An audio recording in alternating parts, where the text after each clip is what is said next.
소개 말씀 감사드립니다.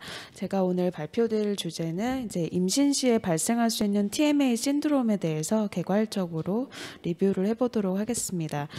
동일한 제목으로 2021년 애쉬 에듀케이션 프로그램에 이제 리뷰 저널이 실렸었고 2020년도에 블러드에도 이제 비슷한 주제를 다룬 저널이 있어서 주로 두 저널을 참고하였습니다. 이제 컨텐츠는 다음과 같은 순서로 저희가 이야기를 풀어나갈 거고요.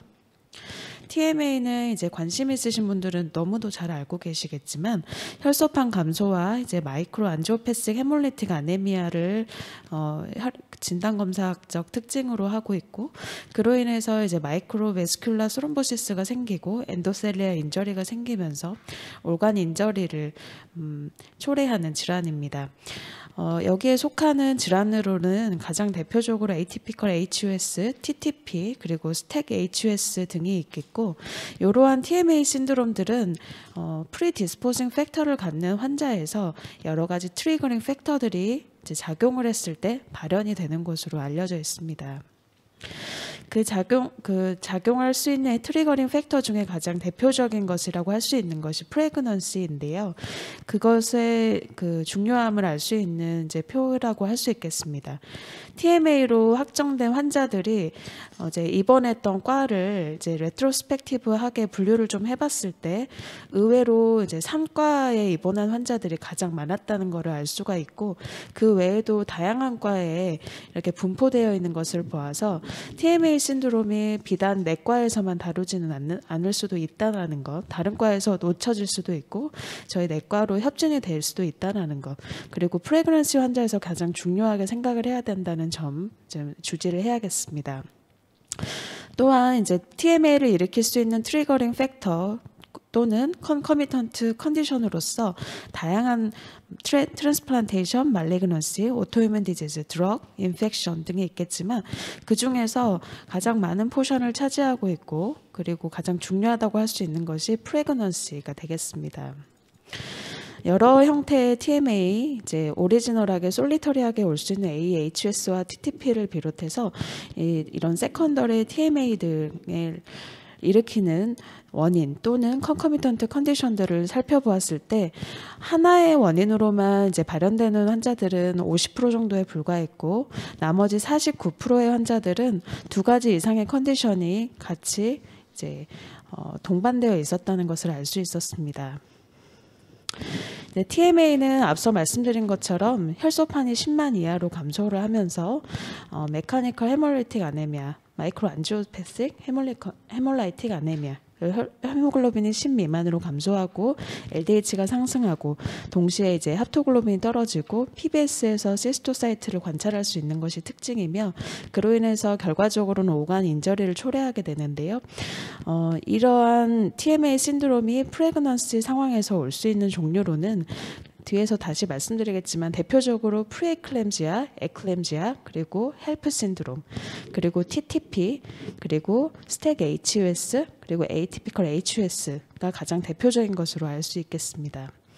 좀 더 이제 보기 쉽게 설명을 드리자면, 이제 임신을 한 환자 또는 이제 포스트파텀한 워먼에서 마하와 스롬보사이토페니아를 보이고 있는 환자에서 가장 대표적으로 저희가 떠올려야 하는 프레그넌시 인듀스드 TMA로는 프리에클램지아, 에클램지아, 헬프 신드롬, TTP, 그리고 에이티피컬 HUS라는 것을 주지하셔야겠습니다. 순차적으로 각각의 질환별로 어떻게 해서 TMA를 일으키는지 이제 패소제닉 이제 에티올로지를 보자면, TTP와 에이티피컬 HUS는 이제 헤마톨로지스트들은 이제 익숙하게 알고 있으실 텐데요. 이제 TTP 같은 경우는 아담 설틴 액티비티가 감소하면서 이제 본 빌레버런트 팩터와 혈소판의 어그리게이션이 계속 활성화되게 되고, 그로 인해서 이제 스롬보시스가 마이크로 스롬보시스가 계속 상성이 되는 거고, 에이티피컬 HUS 같은 경우는 컴플리먼트의 오버 액티베이션으로 인해서 이제 TMA가 이루어지는 질환입니다.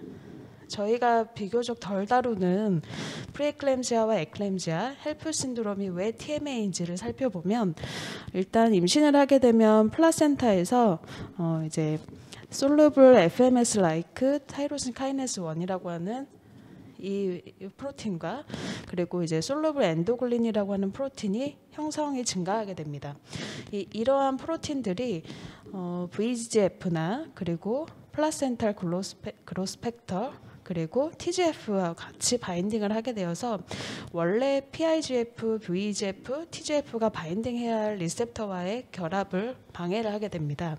그로 인해서 이제 VEGF, PIGF, TGF 인듀스드 시그널링 패스웨이가 디스럽션 되면서 엔도셀리알 디스펑션이 생기는 것이죠.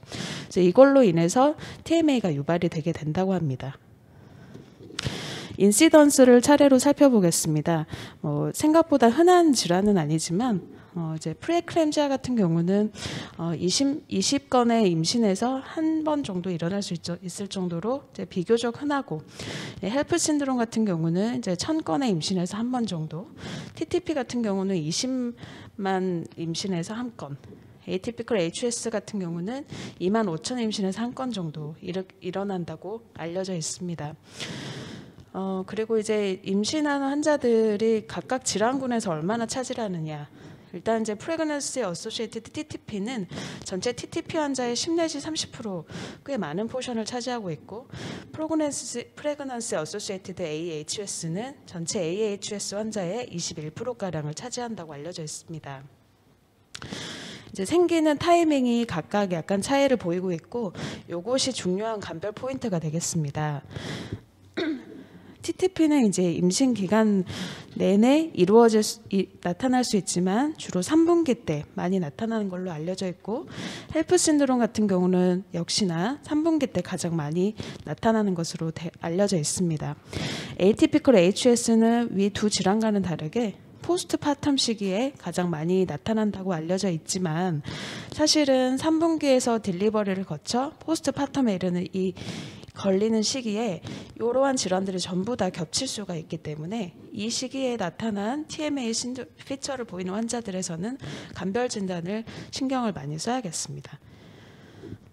그리고 이제 에이티피컬 HS가 컴플리먼트 오버 액티베이션과 관련이 있다는 것은 널리 알려진 사실인데, 프리에클램지아, 에클램지아 그리고 헬프 신드롬 역시나 컴플리먼트의 디스레귤레이션, 액티베이션과도 관련이 있다는 사실들이 최근에 보고된 바가 있습니다. 이제 그 각각의 프레그넌시 인듀스드 TMA 신드롬에 대해서 살펴보겠습니다. 일단 에클램지아와 프리에클램지아는 저희가 이제 학교 다닐 때 배웠었는데, 이제 프리에클램지아는 임신한 환자가 혈압이 올라가고 프로티누리아가 나오고 이데마가 생기는 특징적인 임상 특징을 가지고 있고, 에클램지아는 프리에클램지아의 하나의 컴플리케이션 형태로서 시저를 동반하는 게 특징입니다. 주로 이제 3분기 때 나타나고요. 아까 말씀드린 이런 플라센탈 드라이브드 팩터들이 증가하는 것이 특징이고, 그로 인해서 이제 플라센탈 이스케미아 그리고 옥시데이티브 스트레스 이런 것들이 발생을 하게 되어 있습니다. 헬프 신드롬은 이름에 나왔다시피 H 헤몰라이시스, EL 엘리베이티드 리버 엔자임, LP 로우 플레이트 카운트. 그래서 이제 이것 역시나 이제 프리에클램지아의 가장 심한 컴플리케이션 형태의 하나인데, 기본적으로 프리에클램지아와 비슷한 형태를 띠면서 LFT의 극심한 상승과 혈소판 감소 그리고 헤몰라이틱 피처를 띠는 것이 특징입니다. 가장 페이탈한 아웃컴을 가지고 있는 걸로 알려져 있고요.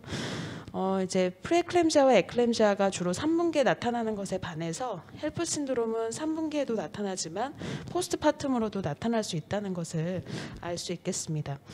이 두 질환 모두 대부분 출산을 하고 나면 48시간 이내에 저절로 호전이 되는 것이 특징적인 특징인데, 헬프 신드롬 같은 경우는 출산 이후에도 한 일주일 정도 좀 더 증상이 지속될 수 있다는 거 염두에 둬야겠습니다. 치료는 사실 간단합니다. 대부분의 케이스에서 딜리버리를 하면은 스폰테니어스 레졸루션 되는 경우들이 많습니다. 하지만 이제 트라이얼의 한 형태로서 아까 이제 증가된다고 말씀드렸던 SFLT 라이겐드를 쓴다든지 때에 따라서 스몰 몰레큘 이니비터를 쓰는 경우들도 레포트가 되어 있는 수준이고요. 아스피린을 이제 예방적으로 사용해 볼 수 있다고 되어 있습니다. 그리고 헬프 신드롬 같은 경우는 앞서 말씀드린 것처럼 atypical HS와 같이 컴플리먼트 디스레귤레이션이 에티올로지에 어느 정도 작용을 하기 때문에 시비어 케이스의 경우 에큘리주맙을 사용할 수 있다고 되어 있고 실제로 사용한 케이스들이 몇몇 보고된 바가 있습니다. 이제 블러드지에 이제 소개되었던 케이스를 간단하게 말씀드리겠습니다. 27세 젊은 여자고요. 이제 33주 임신 시기에 혈압이 168에 97로 올라가고 프로티누리아가 생기면서 헤드에이크를 호소하였습니다. 이제 저희 나라에서는 잘 하지 않는 검사로 알려져 있는데 아까 말씀드린 그런 팩터들의 레이쇼가 이제 프레클램지아 진단에 도움이 된다고 합니다. 이제 합당한 소견을 보이고 있고 이제 시색 딜리버리를 하였습니다. 아이는 건강하게 태어났고요. 이제 그때 당시에 아더 TMA 반별을 위해서 아담 설틴 액티비티도 검사를 했는데 29%로 이제 10% 이상 관찰이 되고 있었고 당시에는 LDH도 좀 올라가고 혈소판도 떨어지고 헬프 신드롬과 비슷한 그런 피처를 보이고 있었는데 출산 이후에 별다른 치료 없이 저절로 이제 플레이트릿 카운트와 크레아티닌이 호전된 것을 알 수가 있었습니다. 다음 TTP를 살펴보겠습니다. TTP는 워낙에 유명한 질환이기 때문에 이제 임신 중에는 주로 2분기와 3분기 때 잘 나타나는 걸로 알려져 있습니다. 앞서 보신 헬프, 프레클램지아, 에클램지아와 다른 점은 출산 이후에도 회복되지 않는다는 특징이 있고 다른 TMA와 다른 조금 특징적인 것이라 한다면 뉴럴로직 심텀을 동반할 수 있다는 것입니다. 물론 이것 역시나 나머지 TMA에서도 생길 수는 있겠습니다. 진단은 당연히 아담 설틴 액티비티가 감소되어 있거나 오토 안티바디를 확인을 하는 것이겠고요. 저희가 잡고 있는 스레숄드는 이제 대부분은 10%로 잡고 있습니다.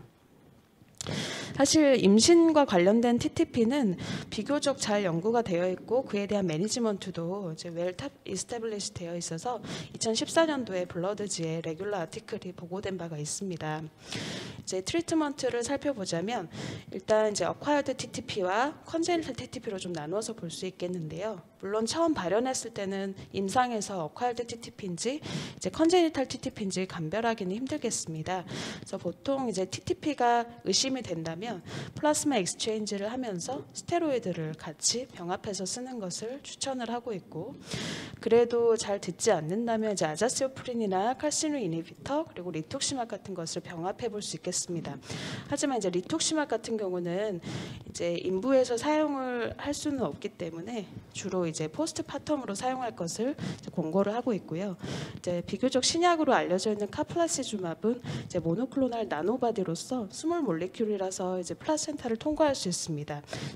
지금은 이제 우리나라에서는 사용할 수 없지만 만약에 사용한다면 이것 역시나 이제 출산 이후에 포스트파텀 시기에 사용을 고려해야겠습니다. 그리고 이제 헤리디토리 TTP가 임신을 계기로 하여서 퍼스트 에피소드로 발현하는 경우들이 있는데 이제 이러한 경우는 만약에 컨펌이 된다면 사실 플라스마 인퓨전만으로도 충분한 치료가 되겠습니다.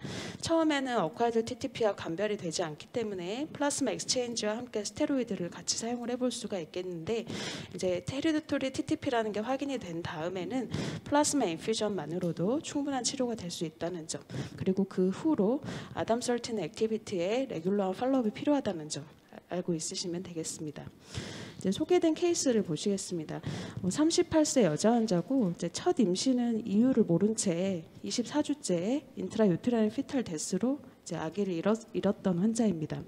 이제 두 번째 임신 때 그리고 첫째 임신 때 이제 플라센타에서 이스케믹 체인지가 보였었고 이제 푸어 이제 프레그넌시 아웃컴을 보였기 때문에 아마도 엠피리컬하게 로우 도스 아스피린과 이제 로우 몰레큘러 헤파린 프로필락시스를 했었던 것 같습니다. CBC는 정상이었고 이제 임신 34주에 접어드는 시기에 혈소판이 7만 촌으로 떨어지고 LDH가 오르고 시스토사이트가 보이면서 이제 크레아틴은 괜찮았습니다. 물론 이제 나중에 확인이 됐겠지만 아담설틴 액티비티가 10 미만으로 떨어져 있었고요. 이 환자 같은 경우는 안티바디가 없어서 헤리디터리 TTP로 컨펌된 케이스입니다. 근데 이런 결과들이 처음부터 나와주는 않았기 때문에 이제 처음에는 플라스마 익스체인지를 하였고 이제 플라스마 익스체인지 하고 혈소판 수혈 없이도 혈소판은 회복이 되었습니다. 그래서 이때 C색 딜리버리를 하였고 그 후로 환자는 플라스마 인퓨전을 주기적으로 받았다고 합니다. 그래서 두 번째 아기는 건강하게 출산을 하였고 세 번째 아기는 이제 헤리디터리 TTP라는 걸 알고 있었기 때문에 좀 더 이제 체계적으로 로우도스 아스피린과 이제 로우 몰레큘러 웨이트 헤파린 프로필락시스를 하면서 임신 기간 도중에 주기적으로 플라스마 인퓨전을 계속 해나갔습니다.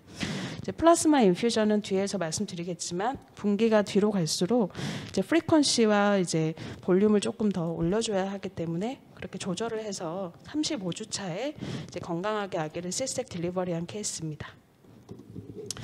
이렇게 이제 어콰이어드 TTP 같은 경우는 이제 잘 아시다시피 이제 TTP가 컨펌이 될 경우 그리고 이제 TTP의 임상 증상이 발현을 한다면 플라스마 익스체인지와 스테로이드를 고려를 해볼 수가 있겠고요. 그 TTP를 비롯한 여러 가지 TMA가 이제 푸어 피탈 아웃컴을 초래한다는 보고들이 많이 있기 때문에 주기적으로 이제 유터라인 아터리 플로우 도플러를 보고 이제 레귤러 피탈 스캔이 필요하겠습니다. 컨제니털 TTP는 앞서 보신 것처럼 플라스마 인퓨전만으로도 이제 안전한 임신 기간을 보낼 수가 있겠는데 이제 그 전에 로우도스 아스피린과 프로필락시스는 기본적으로 해야 하고요. 이제 처음 임신이 확정이 되면 처음에는 2주 간격으로 플라스마를 kg당 10ml 정도로 인퓨전을 하도록 권고를 하고 있습니다. 그러다가 2분기부터는 이제 이것을 위클리로 좀 더 자주 이제 투여를 할 것을 권고를 하고 있고요.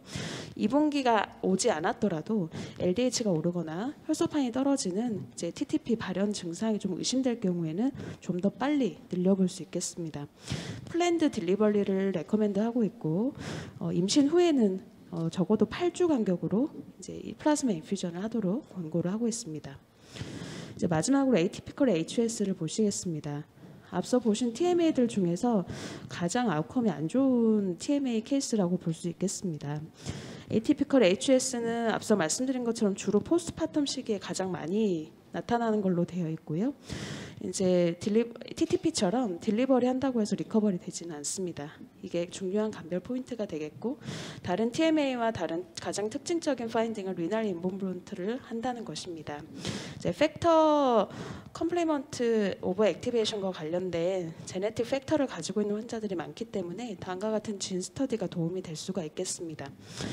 다른 질환을 이제 룰아웃 해야 되고요. 아담설틴 액티비티가 10% 미만 이상으로 상승되어 있다면 이제 배제 진단으로서 진단을 해볼 수도 있겠습니다.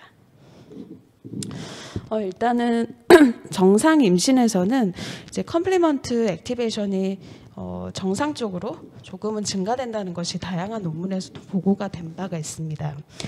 이런 컴플리먼트는 주로는 리버에서 생성이 되지만 이제 임신을 하게 되면 플라센타에서도 소량 생성이 된다고 되어 있고 그것이 이제 농도 증가의 어느 원인이 될 수는 있겠습니다. 하지만 그런 증가한 컴플리먼트는 임신 중엔 잘 조절이 됩니다.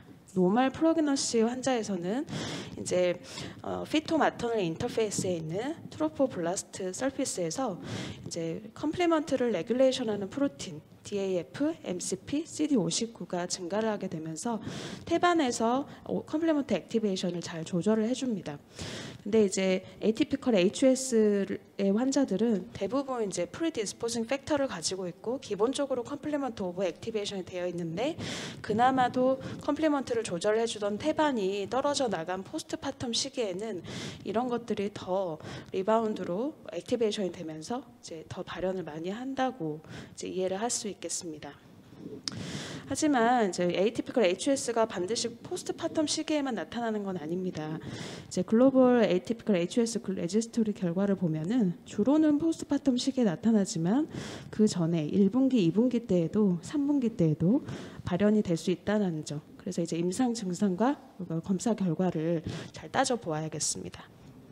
에이티피컬 HS 같은 경우는 TTP에 비해서 이제 프레그넌시 어소시에이티드 그런 개념에서는 비교적 최근에 좀 인터레스트가 증가하고 있는 추세고요. 최근 5년간 다양한 논문들이 발표가 되고 있습니다. 앞서 말씀드린 것처럼 atypical HS는 pregnancy induced TMA 중에 가장 예후가 나쁘다고 할 수가 있겠는데 그 이유는 이제 프레클램시아나 에클램시아, 헬프 신드롬 같은 경우는 대부분 출산과 함께 호전이 되고 TTP 역시나 비교적 진단이 툴이 간단하기 때문에 플라스마 인퓨전 또는 익스체인지로 이제 치료가 되는 반면 atypical HS는 이제 리날 컴플리케이션을 남긴다는 것이 문제가 되겠습니다.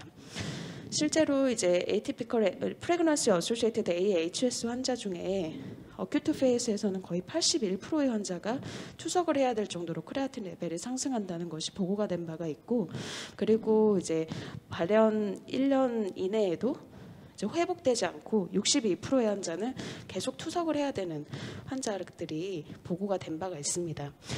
그리고 이제 글로벌 AHS 레지스트리에 임신 관련 이제 AHS 환자의 치료 성적을 봤을 때 치료제인 에큘리주맙을 투여한 군과 투여하지 않은 군을 비교해 봤을 때 리널 서바이벌이 굉장히 크게 차이가 난다는 것을 알 수가 있어서 빠른 진단과 치료가 중요하다는 걸 이제 알고 계셔야겠습니다.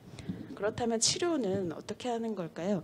일단 이제 서포티브 케어로서 처음에는 플라스마 익스체인지 또는 인퓨전이 필요하겠고, 이제 궁극적인 치료제로서는 이걸로 호전이 되지 않는다면 C5 이니비터인 에큘리주맙 또는 라뷸리주맙을 고려를 해야겠습니다. 에큘리주맙은 PNH에서도 인부에서 안전하게 사용이 되고 있기 때문에 좀 더 안전하게 사용을 할 수 있겠고, 라뷸리주맙은 에큘리주맙보다는 아직은 에비던스가 좀 부족하지만 작년에 임산부에서 안전하게 치료가 된 이제 300명 가량의 스터디가 보고된 바가 있어서 이것도 향후에 사용이 가능할 것으로 생각이 됩니다. 케이스를 한번 보시겠습니다. 이 환자는 34세 인부이고 38주에 건강하게 아이를 낳았습니다. 아무런 문제 없이 낳았고 이제 출산 5일 이후에 이제 디스차지를 하였습니다. 근데 출산하고 3주가 지난 시점에 갑자기 혈압이 오르고 크레아틴이 상승하고 혈소판이 떨어지면서 LDH가 상승하는 이제 헤몰리틱 피처를 가지고 이제 환자가 내원을 하였고요. 이제 플라스마 익스체인지를 TMA를 의심하고 했지만 크레아틴 레벨이나 혈소판은 반응이 없었습니다. 그래서 이제 컴플리먼트 레벨과 그리고 아담설틴 액티비티 스터디를 하였고, 이제 TTP는 룰아웃이 되었고, 나머지 이제 오토이뮨 디지즈 관련 랩도 이상이 없었고 하여서 이제 배제 진단으로서 에이티피컬 HS를 진단을 하였고요. 그래서 에큘리주맙을 스타트한 이후로 크레아틴 레벨과 혈소판이 호전된 케이스입니다. 나중에 일이지만 제네틱 테스트에서 컴플리먼트 팩터 H진의 뮤테이션이 확인이 된 에이티피컬 HS 환자였고, 그 이후에 2번의 추가 임신이 있었지만 그때는 별 이벤트가 없었다고 보고가 된 바가 있습니다. 이러한 에이티피컬 HS가 이제 프레그넌시와 관련돼서 있을 때 일단 에이티피컬 HS든 TTP든 기본적으로는 엠피리컬하게 로우도스 아스피린과 스롬보필락시스를 프로필락시스를 하도록 권고를 하고 있고요. 이런 컴플리먼트 미디에이티드 HUS가 임신 시에 릴랩스 할 수 있는 리스크는 보통 25%가량으로 알려져 있습니다. 컴플리먼트 뮤테이션이 없는 경우는 비교적 좀 더 낮은 릴랩스 레이트를 보이고, 컴플리먼트 뮤테이션 중에서도 특히 팩터 H와 팩터 I와 관련된 뮤테이션을 갖는 환자는 조금 더 릴랩스 리스크가 높은 것으로 알려져 있습니다. 치료제는 에큘리주맙으로 잘 알려져 있는데 이것을 그러면 하이리스크 환자에서 임신이 확정되면 예방적으로 쓸 것이냐, 이것은 뭐 도움이 될 수는 있겠지만 아직은 확립된 데이터는 없는 것으로 알고 있습니다. 그리고 이러한 이제 프레클램자 헬프 TTP 컴플리먼트 미디에이티드 HS를 감별할 수 있는 포인트는 이제 표에 나와서 가지고 와봤고요. 앞서 보신 바와 같습니다.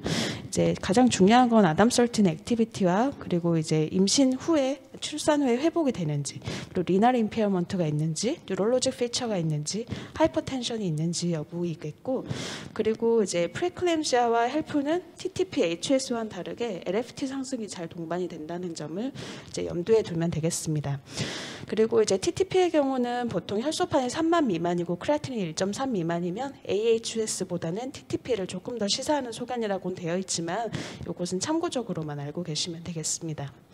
그 외에 바이오마커로서 감별할 수 있는 것은 앞서 보신 아담13 액티비티, 그리고 플라센타에서 이제 생성이 증가한다고 알려져 있는 다음과 같은 이제 솔루블 FMS 라이크 타이로신 카이네스와 플라센탈 그로스 팩터 간의 레이쇼가 85 이상으로 증가되어 있을 때 이제 프레클램자, 헬프 등을 좀 더 강력하게 시사한다고 알려져 있고요.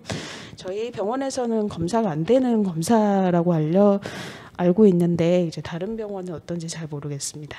이제 그 외에 오토이뮨 디지즈 관련된 검사들을 해볼 수가 있겠습니다. 이제 복잡한 이제 표인데 이게 블러드지에 나왔던 알고리즘인데 일단은 이제 헬프나 프레클램시아, 에클램시아는 혈압 상승, 프로티누리아, LFT 상승이 가장 다른 TMA와의 감별점이 되겠고, TTP는 아담13 액티비티 또는 오토 안티바디, 그리고 이제 스택 HS는 이제 이콜라이 5.157 이제 톡신엑스A가 도움이 되겠고요. 에이티피컬 HS는 이제 이러한 질환들의 배제 진단이면서 또는 컴플리먼트 뮤테이션이 확인이 됐을 때 진단을 할 수가 있겠습니다. 이제 치료는 이제 앞서 보신 것처럼 이제 프레클램시아, 그리고 헬프, 그리고 이제 하이퍼텐시브 이제 프레그넌시 인듀스드 디지즈들은 이제 딜리버리가 결국 치료가 되겠습니다.